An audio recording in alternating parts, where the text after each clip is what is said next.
আজকের প্রেস ক্লাবের আমাদের বেসরকারি শিক্ষকদের একমাত্র চাওয়া, একমাত্র দাবি আমাদের বেসরকারি ব্যবস্থা এমপিওভুক্ত সকল এমপিওভুক্ত প্রতিষ্ঠানকে জাতীয়করণ করা।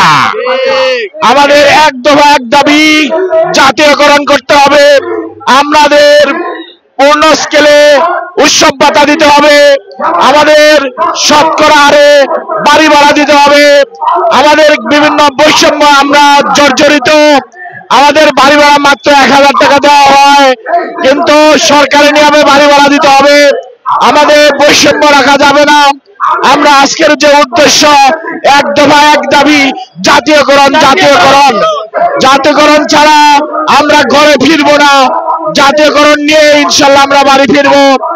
আমাদের জনাব ওয়াহিদুজ্জামান মাহমুদ স্যার বলেছিলেন এই বাজেটে আমাদের বাড়ি ভাড়া দেওয়া হবে, এই বাজেটে আমাদের শান্তি বিনোদন ভাতা দেওয়া হবে, কিন্তু সেই বাজেটে রাখা হয়েছে বরাদ্দ, কিন্তু একদল শকুন আমাদের বেসরকারি বাড়ি ভাড়া দিতে নারাজ।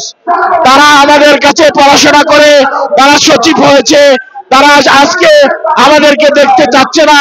তারা সচিব হয়েছে, তারা আমাদের কাছ থেকে লেখাপড়া করে, এই শিক্ষকদের কাছ থেকে তারা আজকে লেখাপড়া করে বিশেষ ক্যাডার হয়েছে, কিন্তু তারা আজকে আমাদেরকে এই সুযোগ সুবিধা থেকে বঞ্চিত করতেছে।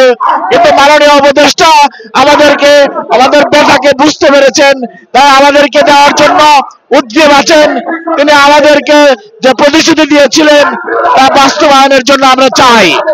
একদম এক দাবি আমরা চাই, আমরা একদম চাই আমরা কি জাতীয়করণ দিতে হবে একদম এক দাবি জাতীয়করণ দিতে হবে